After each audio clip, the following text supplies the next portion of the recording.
reuniam e decidiam recusar a ordem. Quando nós estávamos em Porto Alegre, tomamos conhecimento de que haveria uma Operação Mosquito. A Operação Mosquito era a operação da aeronáutica para derrubar o avião do presidente, mas terminou sendo abortado. Um dos momentos mais admiráveis dessa resistência é escrita pelos sargentos. Porque, num certo instante, o comando militar, pela palavra do general Orlando Geisel, dá ordens para a base aérea de Canoas bombardear o Palácio Piratini. São os sargentos que se rebelam, furam os pneumáticos, retiram as peças importantes e os aviões não conseguem decolar. Quem impede um massacre extraordinário em Porto Alegre, onde morreriam milhares de pessoas acumuladas em torno do Palácio Piratini, foram os sargentos. Esse é um momento tão lindo que depois explica as complexidades posteriores, mas mostra um momento de emergência popular raro na nossa história. O 25 de agosto de 61, eu estava na Escola de Sargento das Armas e assisti a toda a conspiração objetivando a não permissão de posse do vice-presidente, substituto constitucional do presidente cessante. Tomamos posição dentro da escola, manifestamos o desejo de cumprimento da Constituição e conseguimos abortar a mobilização da escola. O comando golpista fazia 3 exigências. Primeira era aprovar o parlamentarismo. A segunda é que o Goulart não descesse em Porto Alegre, que ele descesse em Brasília. E terceiro, que o Brizola não estivesse presente e não fizesse discurso. Bom, aí se criou um processo de negociação. Jango decidiu voltar ao Brasil. Ele vai primeiro para Nova York, depois passa para o Panamá, pelo Peru, vai para Buenos Aires e de lá vai para Montevidéu. Em Montevidéu, o comando militar tinha designado para fazer as negociações o Tancredo Neves. Tancredo Neves vai para Montevidéu para apresentar uma proposta conciliatória. Diga-se de passagem, naquele momento, quer dizer, o Tancredo boicotou a ida do líder do PTB, que iria informar a posição da bancada do PTB contra a aceitação do parlamentarismo, né? Mas o fato objetivo é que o Tancredo procurou se livrar das pessoas que estavam contra aquela opinião e terminou conquistando o Jango para essa posição. Curiosamente, o Congresso, numa rapidez, inclusive burlando o seu próprio regimento, aprovou o parlamentarismo. Mas nas negociações que ocorreram no Uruguai, o Jango não aceitou muitas questões que foram propostas. O Jango decide voltar ao Brasil via Porto Alegre. Avante brasileiros de pé, unidos pela liberdade. A chegada de Jango em Porto Alegre foi um ato de massa. Milhares de pessoas estavam em frente ao Palácio Piratini e eu estava lá, eu me lembro, as emoções que haviam, e corria um certo sentimento que nós estávamos ali para reeditar a Revolução de 30. Ou seja, nós íamos amarrar o cavalo, não agora no Rio de Janeiro, mas em Brasília. E nas negociações que Brizola mantinha com o Jango, ele fazia 3 exigências. A primeira, ele não aceitava o parlamentarismo. Ele dizia que o Jango tinha que ir com o Terceiro Exército, com todas as forças populares organizadas, não ir via aérea, ir via terrestre até Brasília. Nesse processo, conseguir a adesão da população e assumir como presidente da República. Em seguida, ele deveria fechar o Congresso, convocar uma constituinte, enfim, essa era a proposta dele. O Jango, evidentemente, via que as condições políticas não eram favoráveis e que isso podia gerar uma guerra civil no país. Eu presenciei, quando ele chegou em Porto Alegre, foi um conflito muito grande com o Brizola, uma profunda decepção por parte do Brizola. E o fato concreto é que ele toma posse já sob a égide do parlamentarismo. O resultado é que o Brizola acabou aceitando, vamos dizer, a proposta, porque a maioria achava mais prudente que ele assumisse aceitasse o parlamentarismo. Havia muita emoção, havia muita expectativa. O discurso do Brizola era um discurso muito radicais, muito emotivos, e apontavam para uma transformação profunda. Tanto é assim que quando o Jango não fala, ele vai na janela do palácio e acena pelo público, a primeira vez ele é bastante aplaudido. Na terceira vez ele é vaiado. Aquela massa toda que estava ali, a expectativa que aquilo não poderia parar, que esse movimento tinha que continuar, que o que se queria por muitas pessoas e organizações, movimentos que estavam lá, era efetivamente tomar o poder e mudar os destinos do país. O que aconteceu foi um grande quebra-quebra, porque as pessoas ficaram muito decepcionadas com essa expectativa. O quebra-quebra das ruas, depois que houve um esvaziamento da concentração, eu me lembro que foi muito grande, em lojas, há uma revolta tremenda da população.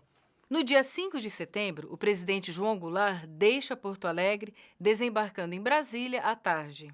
Para proporcionar aos telespectadores da televisão Tupi, da grande rede emissora associada, a primeira manifestação, o primeiro cumprimento, a primeira saudação do presidente constitucional do Brasil, senhor João Goulart. E o meu propósito, a minha visita a essa sala, foi com o objetivo de vir trazer um abraço aqui e a minha saudação muito afetiva a todos os representantes da imprensa que se encontram nessa sala e trazer também a ele as minhas congratulações e os meus agradecimentos pela resistência heróica também da imprensa brasileira e especialmente dos que aqui estão na defesa intransigente das nossas instituições. E o senhor acredita no regime parlamentarista, no êxito desse regime que se instala com a sua pessoa como presidente da República?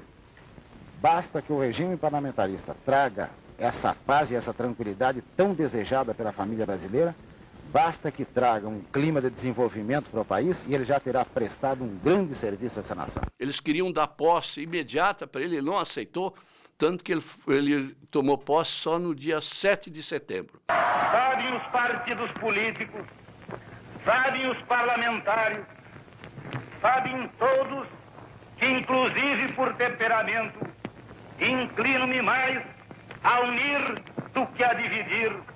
Prefiro pacificar a acirrar ódios, prefiro harmonizar a estimular ressentimentos. Eu destaco mais uma vez a grandeza do presidente João Goulart. Por quê? Nós teríamos ido para uma guerra civil. Nós teríamos, o que depois nós soubemos, antecipado o gesto americano de uma possível invasão no país, como fizeram na Coreia e dividiram o país em dois países. João Goulart se recusa a expor o povo a derramar sangue para que ele pudesse assumir o governo. E aceita a transação com uma única exigência, de que o ato adicional que cria o sistema parlamentar previsse que dentro de X tempo haveria um plebiscito, uma consulta ao povo, para que o povo dissesse se queria manter o parlamentarismo então adotado ou restaurar o sistema presidencialista, no bojo do qual ele assumiria a presidência na plenitude dos poderes presidencialistas. Essa é a batalha que acaba sendo de imediato vindo à tona, a luta para antecipar a convocação desse plebiscito. O comandante do Terceiro Exército naquela época, Jair Dantas. O general Jair Dantas manda uma carta ao ministro da Guerra, general Nelson de Mello, dizendo que havia uma enorme inquietação política no meio militar, no Terceiro Exército, reclamando que se desse realmente ao governo a legitimidade resultante da vontade do povo, portanto, a convocação plebiscitária. Tinha havido uma carta semelhante do general Jair para o presidente João Goulart, dando esse quadro sobre esta inquietação e a impossibilidade dele conter as bases militares no Rio Grande. O presidente me chama, eu era líder do PTB, e ali ele me lê a carta. Zalmino, é preciso que as lideranças políticas percebam que eu não estou blefando.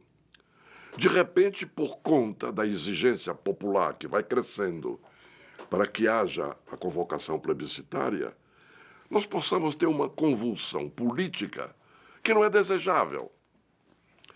Então eu te peço para ir a cada uma das lideranças do Congresso, visita cada um deles e faz estas ponderações que eu estou te dando. No período da convocação plebiscitária, o presidente João Goulart dá de público um plano trienal com começo, meio e fim. Se apresenta com um nível de seriedade política diante do país, dizendo: esta é a consulta plebiscitária que o povo decidirá. E eu me apresento diante do povo com este programa elaborado admiravelmente por Celso Furtado. A campanha pelo plebiscito se espalha pelo Brasil com o apoio e a participação dos artistas. Aqui está a maior atriz do Teatro Nacional, Bibi Ferreira. Ao lado dos trabalhadores, dos estudantes, dos homens de empresa, dos funcionários, dos profissionais liberais, dos homens do campo, das donas de casa, também estarão nas urnas, dia 6 de janeiro, os grandes artistas do rádio e da televisão. Aqui está uma das mais queridas cantoras do Brasil, Elisete Cardoso, a divina. Canta, Elisete! Meu povo, está na hora de acabar a confusão. Toda a nação vai responder que não. O ato adicional tá indo mal. Todo meu povo com razão vai responder que não, não e não. Na sua cédula está escrito: Concorda com o ato adicional que instituiu o parlamentarismo? não. Então faça um X no quadrinho do não. Dia 6 é a sua vez. Compareça e marque. Não, não, Não. não, não. Não. Meu povo, a decisão agora está em sua mão. No dia 6, vamos dizer que não. O ato adicional só aumentou a confusão. Com lá na mão, vamos dizer que não, não e não. Ganha-se, numa vitória extraordinária, a consulta plebiscitária restaura o presidencialismo pleno e, com isso, o Congresso Nacional reintegra o senhor João Goulart na sua condição de presidente da República com plenos poderes. Isto respaldado por 10 milhões de votos. Votaram 12 milhões de cidadãos, dos quais 10 milhões a favor da restauração presidencialista. É fantástico. Logo em seguida à sua posse, em 7 de setembro de 1961, o presidente João Goulart, acompanhado de seu ministro Santiago Dantas, viajou aos Estados Unidos em abril de 1962 para negociar a dívida externa herdada do governo Juscelino Kubitschek. E o petróleo foi sempre o divisor de águas da política brasileira, o grande objeto de desejo dos Estados Unidos. A dívida externa, por sua vez, foi sempre o garrote usado por Washington e suas tentativas de nos colocar de joelhos a seus pés. A viagem de João Goulart aos Estados Unidos em abril de 1962 conteve temporariamente o afastamento entre os dois países.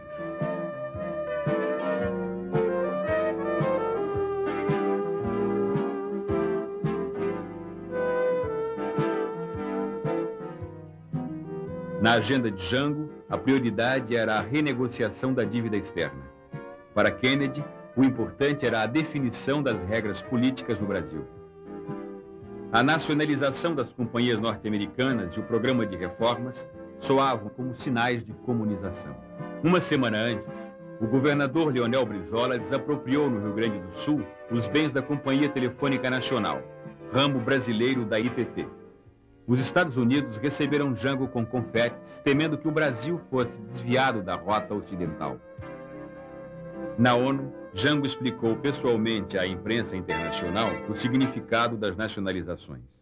A necessidade que nós sentimos de colocar em pauta a desapropriação das companhias dentro de fórmulas de entendimento foi exatamente pelas dificuldades que elas estavam criando no momento no meu país. Poderemos estimular o investimento de capital estrangeiro se dermos a esse mesmo capital uma compensação justa. Quando eu falo justa, é exatamente para expressar o pensamento do país de justiça. Ela não pode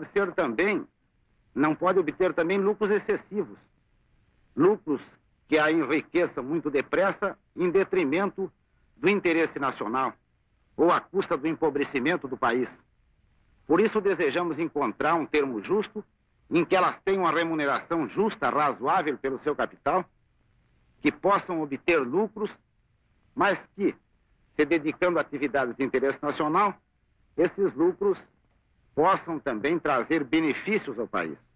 Depois de aprovado o presidencialismo no plebiscito de 1963, o ministro Santiago Dantas volta mais uma vez a Washington para discutir a nossa dívida externa. Creio que esses dias de contato com as autoridades financeiras americanas e internacionais em Washington se desenvolvem dentro do que tive a oportunidade de anunciar ao povo brasileiro antes de partir do Brasil e que os seus resultados corresponderão à expectativa do povo brasileiro. A saber, o Brasil não pretende aumentar imoderadamente o seu endividamento e, pelo contrário, o que deseja é estabelecer condições que lhe permitam enfrentar os seus compromissos de acordo com sua capacidade de pagar. As reformas de base defendiam um desenvolvimento nacional independente, fundado na distribuição de renda.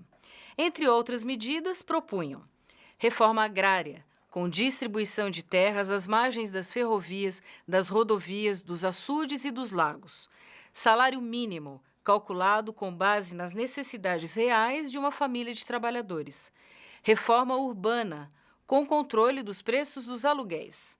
Reforma da educação, escola pública, universal e gratuita em todos os níveis e ensino de boa qualidade.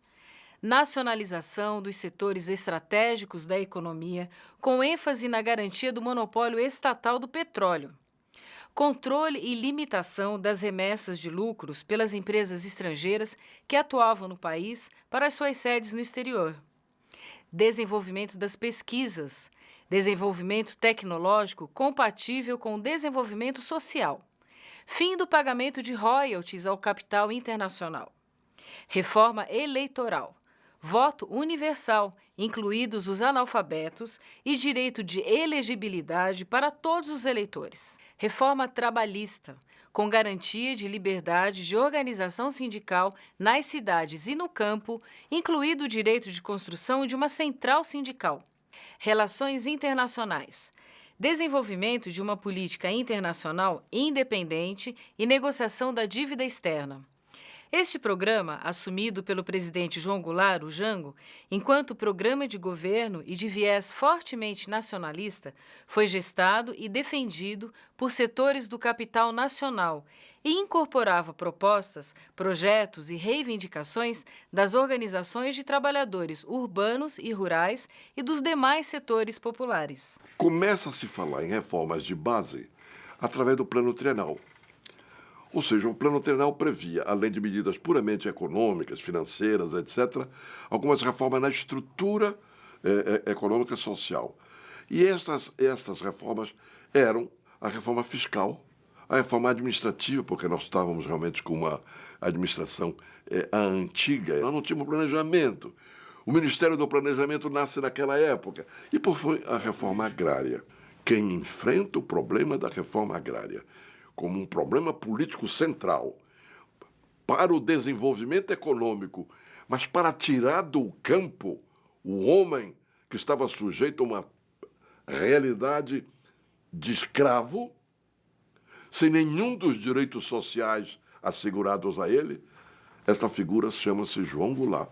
E esta é a marca que eu vejo do governo dele a partir do instante que ele assume a presidência, portanto já em 1963, até o golpe de Estado em 31 de março, 1º de abril de 64. E era um projeto de reforma agrária que estava combinado com o projeto de desenvolvimento nacional, que era combinar o capitalismo com a industrialização nacional, com a distribuição de renda e com a reforma agrária.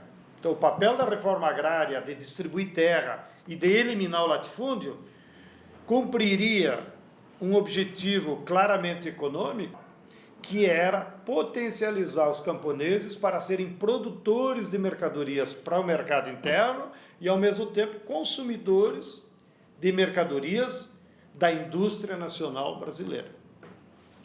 E por isso que, na essência, o projeto de reforma agrária previa a desapropriação de terra apenas ao longo de 10 quilômetros cada lado de todas as BRs, de todas as ferrovias e de todos os lagos e açudes. Porque na concepção era isso. Os camponeses beneficiários pela reforma agrária deveriam estar próximo do mercado. Então, no máximo a 10 quilômetros ele chegava no asfalto. E o sentido inverso é a mesma coisa, porque estava dentro do projeto que se levaria luz elétrica. Nós estamos em 64. Levar luz elétrica para o campo era uma revolução. E atrás do fio elétrico iria a geladeira, a televisão, a máquina de lavar, o desenvolvimento das forças produtivas, que era o sonho de Celso Furtado. Mas plantar pra dividir, não faço mais isso não. Eu sou um pobre caboclo,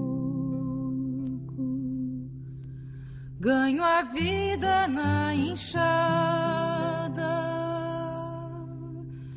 O que eu colho é dividido com quem não plantou nada. 4 vezes o deputado Fernando Ferrari tinha apresentado projetos de lei para estender os direitos sociais ao campo. Todas elas foram rejeitadas na Câmara dos Deputados. A primeira vez que esse projeto finalmente é aprovado, portanto, Câmara e Senado, meus amigos, é em 1963, o governo João Goulart já no comando político. Eu era o líder do PTB na Câmara dos Deputados e fui eu quem liderou essa batalha final para que o Estatuto do Trabalhador Rural fosse aprovado.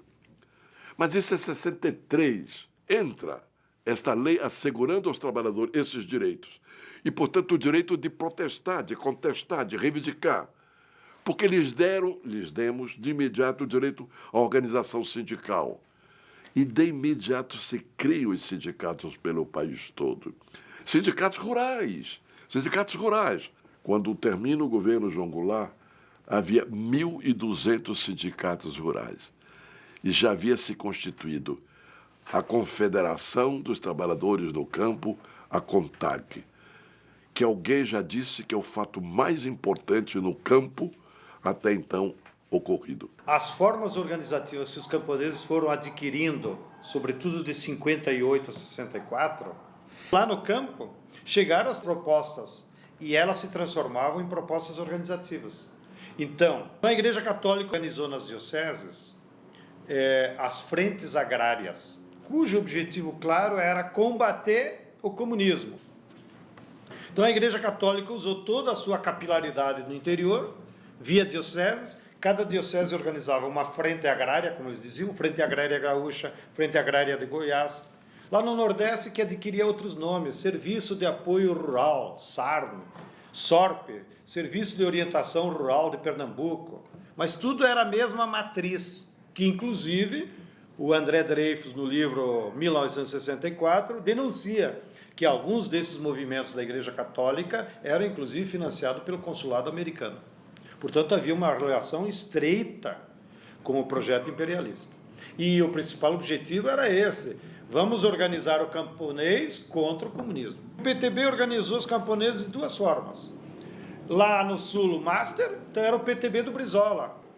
E o PTB nacional era liderado pelo Padre Lage, de Minas Gerais, que então, sendo deputado federal do PTB e superintendente da Supra, que foi a primeira feição do que é hoje o INCRA, o Padre Lage, um militante muito valoroso, ele percorreu o Brasil organizando sindicatos de trabalhadores rurais, mas que ao mesmo tempo nasciam vinculados ao PTB, da qual ele era deputado federal. Por trás das ligas camponesas havia uma dissidência do Partido Comunista, e havia a AP, que era mais ligada a uma vertente da esquerda cristã. O Partido Comunista também organizou os camponeses e os trabalhadores rurais. Num primeiro momento, eles priorizaram apenas os assalariados, que eles tinham mais influência, aqui em São Paulo, sul de Minas, Rio de Janeiro, e depois também se espraiaram pelo Brasil. Então, o Partido Comunista começou a organizar as ULTAPs, que eram Uniões de Lavradores e Trabalhadores Agrícolas do Brasil, porque era proibido ainda organizar sindicatos. E aí, quando o Almino Afonso, o jovem ministro do Trabalho, assina a portaria com o ministro autorizando a organização de sindicatos de trabalhadores rurais no campo, foi a partir de 62 apenas, então o Partido Comunista orientou todas aquelas associações, que eram ainda as associações não legais, das ULTABs, elas automaticamente se transformaram em sindicatos de trabalhadores rurais, como previa a lei, então, com base municipal. Então, e esses sindicatos, organizados pelo Partido Comunista, assim como aqueles organizados pelo PTB, eles eram a base de fazer uma reforma agrária dentro da lei para o desenvolvimento da indústria nacional e com distribuição de renda. Lá pelo mês de maio, junho, a Igreja Católica conservadora, liderada pelo bispo Dom Eugênio Salles, que fez um desserviço enorme para a classe camponesa brasileira, e certamente por isso não está no céu.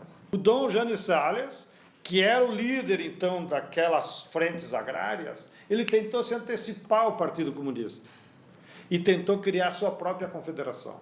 Então, em junho de 63, os sindicatos de direita organizados pela Igreja Católica fundam uma CONTAG e vão registrar no Ministério do Trabalho. Mas o Ministério do Trabalho, como era dirigido pelo PTB, não aceitou o registro, porque disse: vocês juntaram só 5 federações, está na lei, mas isso não é representativo. E nós, como Ministério, claro, não queremos que vocês fiquem sozinhos com a representação nacional, porque por lei devia ser única. Então nós propomos, e eu acho que nisso o Almino Afonso e o Padre Lage foram sábios. Como é só uma confederação, nós temos que construir uma unidade. E o Dom Eugênio Salles, eu acho que percebendo a infantilidade, aceitou. Então o Congresso Unitário foi marcado para dezembro de 63. E aí vieram todas as forças. Vieram os sindicatos organizados pela Igreja, os sindicatos organizados pelo PTB e os sindicatos organizados pelo PCB. E havia também alguns pequenos sindicatos que a própria AP já estava organizando, sobretudo na Bahia. Então se reuniram num congresso no Rio de Janeiro, na sede da CGT, e nesse congresso fundam a CONTAG, agora unitária, e dividem os cargos pelas 3 correntes. A questão da propriedade e do monopólio da terra não atingia apenas os camponeses e outros trabalhadores rurais. A cada ciclo de expansão do capitalismo, novos territórios são incorporados às propriedades das classes dominantes. Assim foi na expansão do mercantilismo nas Américas. Assim foi na construção e consolidação dos estados nacionais em nosso país e em todo o continente. Com o golpe de 1964, os povos originários do Brasil, bem como os quilombolas, populações ribeirinhas e outros núcleos que viviam no campo, tiveram seus territórios invadidos e tomados violentamente pelos agentes do capital. A presença dos militares no acompanhamento da questão indígena, ela se deu na relação do índio com a sociedade branca desde sempre, porque você tem uma força de ocupação no Brasil, né? Os portugueses criam uma força de ocupação. A gente tem, então, a criação do SPI, que é o Serviço de Proteção dos Índios, cuja grande figura era o Marechal Rondon, né? Ele partia de um lema que era morrer se preciso, matar nunca, né? Final dos anos 50 para os anos 60, você já tem uma mudança substancial dessa conduta, uma degeneração, o Rondon já está mais afastado, e você tem uma degeneração desse organismo criado, que era o Serviço de Proteção dos Índios. Com o golpe de 64, você tem uma inflexão nesses assuntos indígenas, aonde efetivamente há um recrudescimento na repressão ao índio que resiste e no volume de espoliação que vem acontecer com relação à sociedade e às terras indígenas. No governo do João Goulart, ele nomeia o Noel Nútel, que era um sanitarista, era uma pessoa, um humanista renomado, com o papel de efetivamente transformar essas relações e buscar consolidar os interesses indígenas dentro da instituição. Com o golpe militar, ele é defenestrado do cargo, e no seu lugar entra um major aviador, Major Luiz Vinhas Neves. Esse major é denunciado, inclusive, em documentos do Congresso Nacional, por exterminar 2 aldeias inteiras pataxós na Bahia, por interesse de tomada de suas terras, com inoculação do vírus da varíola. Cada vez que uma sociedade vive uma crise política, essa polarização se reflete no interior de suas várias instituições, públicas ou privadas. Foi assim que os baixos escalões das Forças Armadas também entraram em ebulição. Seu momento mais alto foi o cerco do Congresso Nacional pelos sargentos em 1963. Os sargentos mobilizados em torno de reivindicações de mudança de estatuto e quebra de algumas regras estatutárias que eram medievais.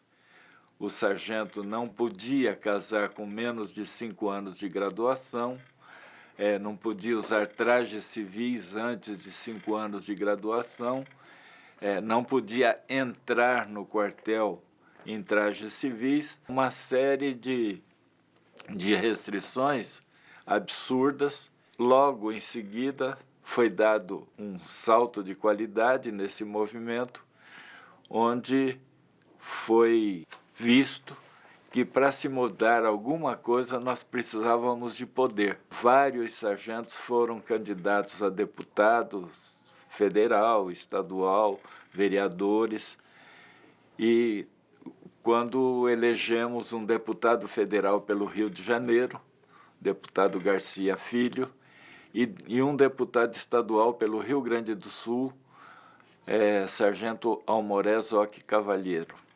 Isso causou um mal-estar muito grande dentro das Forças Armadas, dentro do Exército, porque a regra de ouro dentro dos quartéis era a questão da hierarquia e era visto como uma quebra de hierarquia, tanto que alguns generais que ocupavam cargos no Congresso se negavam a chamar o sargento Garcia Filho de excelência, em razão do seu posto. Foi feito